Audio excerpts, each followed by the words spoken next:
Como decíamos, hemos tenido hoy en las principales plazas europeas un cierre mayoritariamente negativo. La única excepción ha sido por parte del MIT, el italiano, con un rebote del 0,24%, teniendo en cuenta esas subidas en los títulos de Unicredit de más del 10%. Hoy, que presentaba ese plan estratégico de cara a 2024 diseñado por el consejero delegado Andrea Orcel, que fue nombrado en ese cargo el pasado mes de abril, con una retribución al accionista esperada de 16.000 millones de euros de cara a estos próximos 4 años.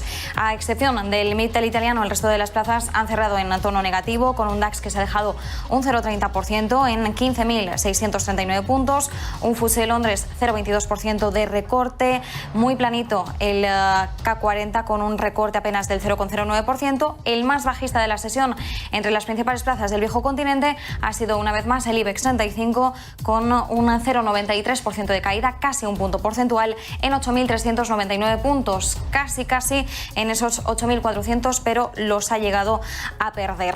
Hoy, sobre todo, con ese lastre de las compañías ligadas al turismo, como ha sido el caso de IAG, de Meliá Hotels, de Amadeus y también de AENA, que han sido las más bajistas de la sesión. IAG más de un 3% de caída, Meliá un 2,8%, AENA casi un 2% y Amadeus un 1,87%. Teniendo en cuenta lo que hemos visto hoy en el desempeño del viejo continente, vamos a ver qué es lo que está ocurriendo en la media sesión mexicana. Conectamos con nuestro compañero José Ricardo Rangel. José Ricardo, muy buenas. ¿Qué tal, Marta? Amigos allá en España, muy buenas tardes. Bueno, pues aquí principalmente estamos arribita en terrenos positivos con 0.06%, lo que corresponde a 50.089 unidades dentro del índice de precios y cotizaciones, y esto se refiere principalmente, y les comparto la pantalla, a la parte sobre todo del sector financiero, con 4.13 a la alza, Grupo Financiero Banorte, seguido de la parte de consumo Bimbo, Ideal, allá en España, con 3.12 a la alza, seguido también la parte consumo, Gruma, la parte todo del maíz, la producción y transformación de maíz, con 2.94 a la alza. También la parte financiera, Bolsa Mexicana, cotiza en terrenos positivos con 0.80 a la alza. Las principales bajas, Marta, amigos, pues las tenemos en la parte de telecomunicaciones con 2.39 a la baja por parte de Sites, también Banregio con 2.08 a la baja, y la parte de extracción de minerales, el sector minero, con Peñoles con 1.98 a la baja. Es interesante resaltar que los datos que se reportaron el día de antier, en México con respecto a la inversión fija bruta, que esto corresponde, pues vaya, las perspectivas que tienen los inversionistas, sobre todo para poder llevar el negocio pues más adelante. Eso es inversión sobre todo en la parte de maquinaria, equipo, etcétera. Bueno, pues vimos una contracción del 1.6%, y esto sobre todo es de resaltar en la parte de la construcción. La construcción, pues estamos en niveles no solo peores que los de prepandemia, sino niveles relacionados al periodo de 2004 en la industria de la construcción. Entonces vamos a ver qué tal se desenvuelve en toda esta rama, estos sectores que están cotizando dentro de las bolsas aquí en México, y vamos a ver qué impacto tienen dentro de las próximas semanas. Y vaya, la verdad es que muy contentos de tener nuevamente a nuestro querido invitado. Marta, por favor, los honores.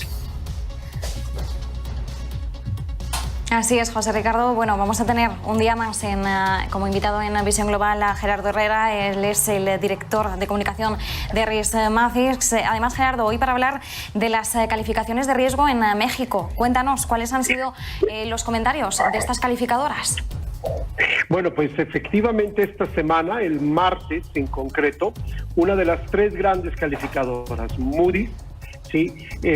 Dio a conocer que su calificación sobre Pemex, Petróleos Mexicanos, la compañía estatal que maneja las reservas petroleras del país. Recordemos que en México no hay compañías privadas de extracción de petróleo, solo lo estatal. Bajaba su calificación de un BA2 a un BA3. Que ya es grado especulativo. Pemex ya estaba en ese nivel. De hecho, si producción me apoya mostrando la imagen, vemos que justamente mientras que México como país mantiene su grado de inversión de las 3 calificadoras, Standard & Poor's, Fitch y Moody's, con Pemex Solo Standard & Poor's mantiene grado de inversión para esta compañía, que además es una fuente fundamental de los ingresos del gobierno. Mientras que Fitch ya la había puesto en grado especulativo, Moody's la rebajó este martes, pero lo importante, Marta, es que Moody's hizo comentarios un poco preocupantes. Señaló que si los apoyos del gobierno a Pemex, el gobierno mexicano ha estado apoyando a Pemex con recursos fiscales que están equivaliendo, este año van a equivaler al 1% del PIB. Eso nos da una idea de cuánto dinero se le está metiendo a esta compañía, que pues no termina de trabajar, incluso con la recuperación de los precios del petróleo. Así que Moody's advirtió que si el gobierno mexicano sigue destinando recursos fiscales a apoyar a Pemex, podría poner en riesgo la calificación de riesgo país el año que viene, lo cual evidentemente pues ha sonado muchas alarmas en el sector financiero. Una cosa es que una compañía estatal o paraestatal o del sector público haya perdido ya de 2 calificadoras el grado de inversión. Otra cosa es perder el grado de calificación de inversión por parte de una de las 3 principales. Eso implicaría, además de una señal muy negativa hacia inversionistas, implicaría en forma automática la salida de capitales del país, porque obviamente hay fondos de inversión que utilizan Moody's como su indicador de riesgo. Entonces, si Moody's le quita el grado de inversión a un país, automáticamente hay fondos que retiran recursos de un país en concreto. Entonces, esto es una señal amarilla, es indiscutiblemente una señal amarilla de que en un momento en que esta es una recuperación accidentada, lo vemos en todas partes del mundo, lo estamos viendo en Europa, en momentos en que esta es una recuperación accidentada, estas no son buenas noticias. Si en general no lo serían, en un momento de recuperación todavía acotada, llama a precaución por parte del gobierno mexicano y evaluar realmente si conviene seguir destinando recursos a la petrolera nacional, a la petrolera mexicana. En contraste, para finalizar mi comentario, vemos que en la parte de arriba de justamente donde están los grados de inversión en México, están los grados de inversión de CFE, que es la Comisión Federal de Electricidad. La CFE, que también es estatal, todavía tiene los 3 grados de inversión, pero recordemos, amigos, que justamente la reforma sobre energía eléctrica propuesta por la actual administración y cuya discusión se ha pospuesto para abril del año que viene, y en cuya discusión incluso el mismo presidente, ya no solo la secretaria de Energía, sino que el mismo presidente de México ha criticado a algunas empresas extranjeras, por ejemplo Iberdrola. Esa discusión podría poner en riesgo los grados de calificación también de la Comisión Federal de Electricidad en unos meses. Entonces, muy importante ver cuáles van a ser las decisiones de política pública con respecto a estas 2 importantes compañías del sector energético.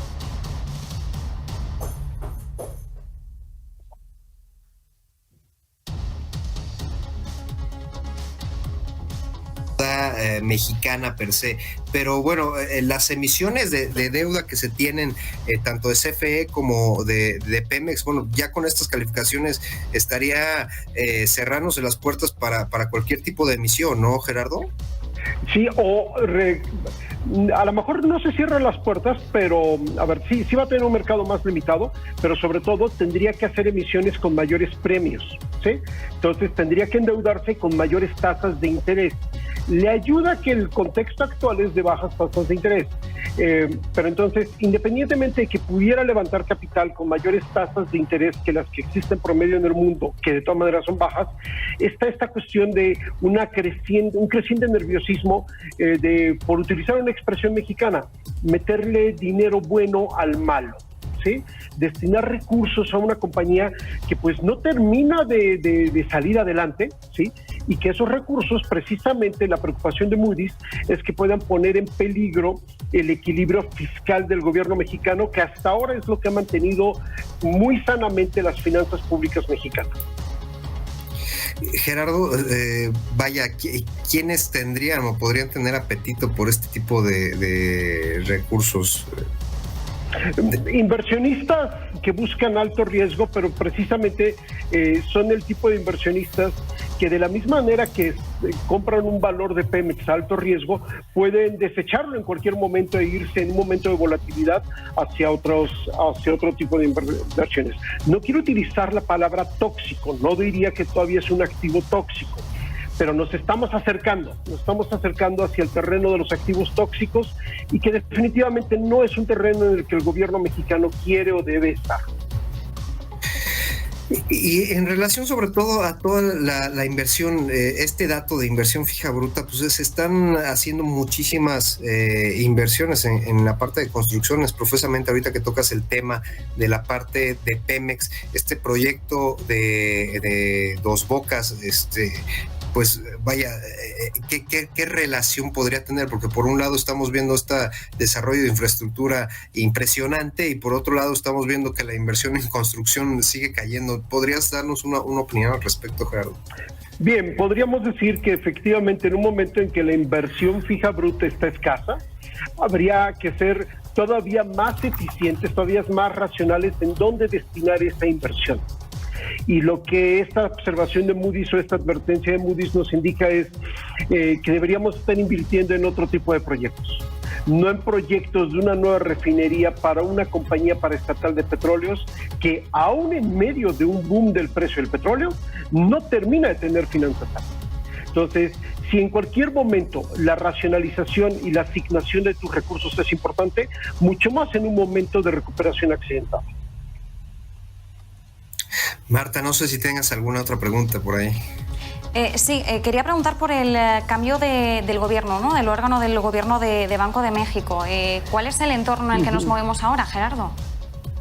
Bien, sabemos que pues, el Banco Central es importantísimo en cualquier país para su política, particularmente para la política monetaria. Se había propuesto un candidato que era el anterior secretario de Hacienda, el equivalente a un ministro de Finanzas, y el candidato era muy bien visto por los mercados financieros y por la gente del sector.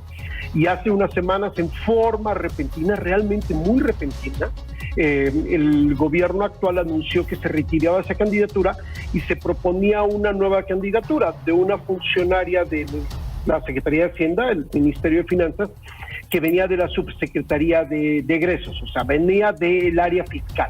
¿Sí? Una mujer indiscutiblemente con un currículum capacitado de experiencia profesional, personalmente se le conoce como ser alguien que aprende rápidamente, pero no puedo negar que suscitó mucha sorpresa lo repentino del cambio. En política monetaria no es bueno tener estos cambios tan bruscos, y segundo, que virtualmente ella no tiene experiencia en política monetaria, y pues no necesito decir que ser experto en política fiscal, en política de gastos, no te hace experto en política monetaria. Tasas de interés, sobre todo en un momento en que lo vemos que alrededor del mundo pues tenemos justamente la próxima semana decisiones de la Reserva Federal, en Europa decisiones del Banco de Inglaterra. En estos momentos la política monetaria depende mucho de saber leer señales internacionales, porque todas las tasas de interés se mueven en relación unas con otras. Entonces, sí ha habido dudas sobre la capacidad de la nueva persona que ha entrado ya al Banco de México y que sin lugar a dudas el presidente va a proponer para dirigir el Banco de México. Entonces las dudas son de su expertise, de su experiencia en un área tan delicada como la política monetaria, y las dudas son de su autonomía con respecto. El Banco de México es autónomo desde los 90, después de una de nuestras grandes crisis, como lo es en la mayor parte del mundo, y por muy buenas razones, para que no esté sujeto a la presión política del primer ministro, del presidente en turno. En este caso, pues hay algunas dudas. Habrá que ver qué pasa en los siguientes meses. Por lo pronto, la nueva persona ha sido ratificada, entrará al Banco de México, es casi seguro que será la presidenta del banco o la gobernadora del Banco de México en los próximos meses, y habrá que mirar con mucha atención. Los mercados están muy atentos a las señales que dé la que será la próxima gobernadora del Banco de México. Pues estaremos, Gerardo, atentos a ese nombramiento, a quien va a ser la nueva gobernadora del Banco Central mexicano. Desde luego, los inversores muy atentos, porque bien sabemos que un cambio de liderazgo, de mandato en un Banco Central también puede reorientar la política monetaria del país. Gerardo Herrera, como siempre, muchísimas gracias. José Ricardo, también muchísimas gracias a ambos desde México. José Ricardo, mañana volveremos a conectar contigo. Nos vemos el día de mañana, Marta. Gracias, Gerardo. Muchas gracias, un gran saludo a España. Y nosotros nos despedimos por hoy, volveremos mañana a partir de las 6 de la tarde con más Visión Global.